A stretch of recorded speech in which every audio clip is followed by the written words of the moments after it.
K150 OR Victory Tools electric tiller. It's got three tines on here and a 1400 watt motor. It's not mine, it was lent to me by Mr. Bill Heaton because I was in trouble. I have three other machines, none of which worked. They all went on strike. So Bill stepped up and lent me his machine. He used it on clay, said so if it works on clay he'll have no problem working on what he calls sand here, although it's not quite sand. The machine, I'm very happy with it. It's sort of one feature is it doesn't have any easy way to remove the tine, so when you're cleaning the grass off you've got to do it by hand. You can't, there's no quick release as there is on say on the Merry Tiller or on the Mantis. This is the top of the machine. It has a good length of cable with it, but it didn't come with any means of tying the cable up. So what I made was a little caddy like this out of a bit of scrap wood, which just slots in there like that, and then the cable winds in here like that, and that makes it less like as a tangle as you're moving the machine around.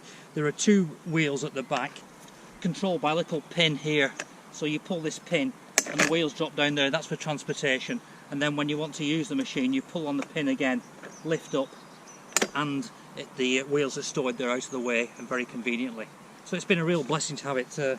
Really would have been stuck without help from Bill lending me this machine. Lush vegetation that's grown because it's been a wet spring and not been able to get to work, whether it's just been too wet to work, but it does cut it quite well.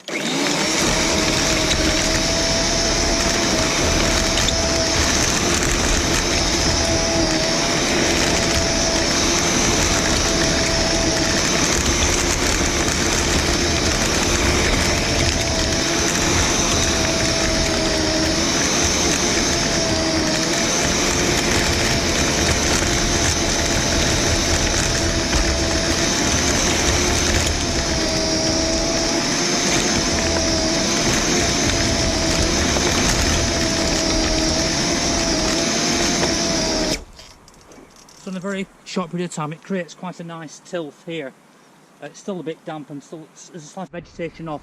Either I pull it off by hand or I use this little tool. It's a piece of M6 or a 1/4 inch bar my father made a long time ago, just a little ring on there. All you do is just go in here and find the grass lengths and pull at it. I did trim this down a little bit to reduce the length of grass, but there's still quite a bit on here that needs to be cleaned off. Getting it off means that the cutter works better on the next piece, and overall I think you go a little bit faster than trying to plough on with the thing full of grass. I do unplug it before I do any of that though.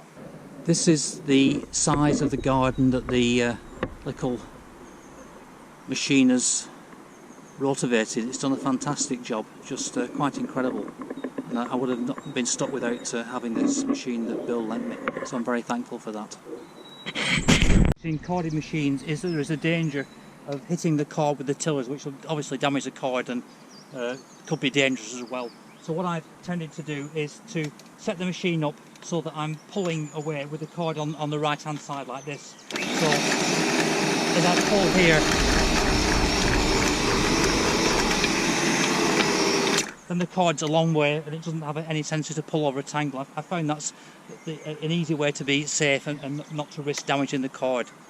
And I hope you found the review of interest, and thanks for watching. Bye.